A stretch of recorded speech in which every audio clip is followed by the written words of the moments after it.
How do you intend to break through the Republican habit of Maryland voters on the Eastern Shore?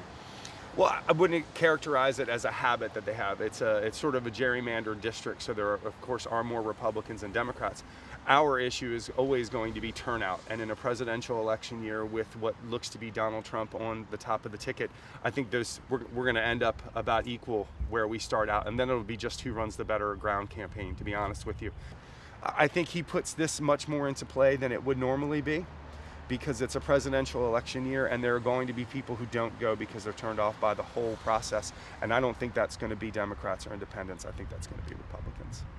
Okay. How do you plan to work with the Republican leadership in Cecil County and throughout District 1? Well, when you are the mayor of the largest municipality in the district, it's not about like we haven't worked with people of the other side. The gentleman who sits next to me on the city council is the Libertarian candidate for the Congress 2 years ago. The president of the city council is a Republican. Our county executive is a Republican. We've been very supportive of his plan for free tuition to community college. All of those things, when we try and take the parameters of a national debate and overlay them over municipalities and counties, it's silly, because sidewalks and wastewater treatment plants and streetlights are not Democrats and Republicans.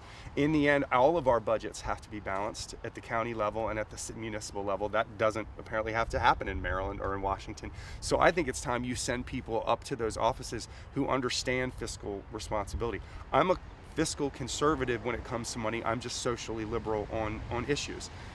That means you put somebody in the room who can help solve the problem and balance the budget.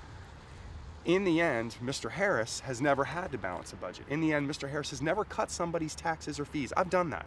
The question is really for the voters of the 1st District, after the hammering of Wayne Gilchrist and the bludgeoning of Frank Cradaville, two incredibly admirable public servants.